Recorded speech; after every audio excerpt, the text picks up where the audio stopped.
Paralizovaná železnica, zatarasená cesta. Poprad čelí dopravným problémom. Pri rekonštrukcii cestného mosta nad hlavným železničným koridorom praskol jeden z nosníkov. Mimoriadna udalosť zastavila vlaky v úseku Poprad-Tatry-Vydrník. Toto je poškodené miesto v Poprade na štátnej ceste. Vidíme ho na mape. Expresy z Bratislavy do Košíc končia v Poprade a z Košíc zase v Spišskej Novej Vsi. Medzi mestami zaviedli náhradné autobusy. Pri regionálnej doprave vlaky jazdia medzi Košicami a Vydrníkom.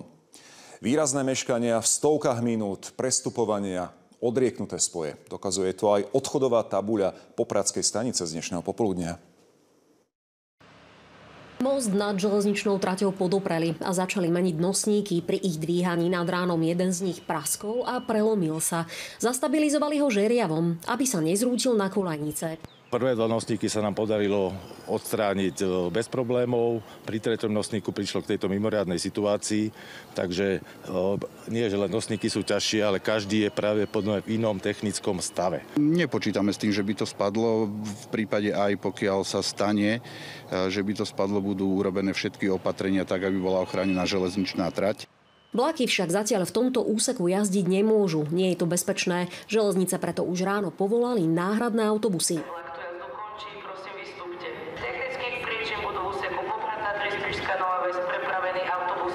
Okolo 4. ráno sme už tu boli prvé 3 autobusy pristavené. Následne tu bol chaos, boli tu ľudia a každý sa pýtal, čo sa deje. 6 autobusov chodí tam aj späť, áno. A striedajú sa teda 12 autobusov, hej. Meškania sú dosť, v podstate dá sa to ukočirovať. Vlaky naberali meškanie po desiatkách minút. Cestujúci sa po vystúpení z autobusov usilovali zorientovať. Vôbec neviem, my sme tedy vystúpili z autobusu, vôbec netuším.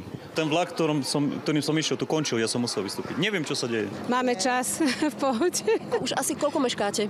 Hodinu, určite hodinu. A my invalidi, dokiaľ prídeme do vlaku, tak nám to uteče.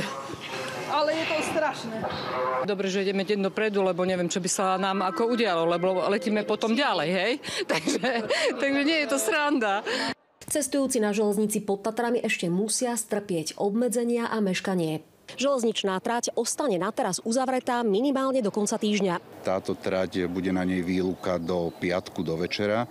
Železnice spojaznia trakčné vedenie do soboty rána, kedy bude naplno spustená premávka po tejto železničnej trati. Slovenská správa ciest sľubuje, že mimoriadne okolnosti neovplyvnia termín otvorenia mosta pre dopravu. Podoprú ho a zastabilizujú tak, aby po ňom prvé autá mohli prejsť opäť už 19. mája. Ivana Rádkovská, Slovenská televízia.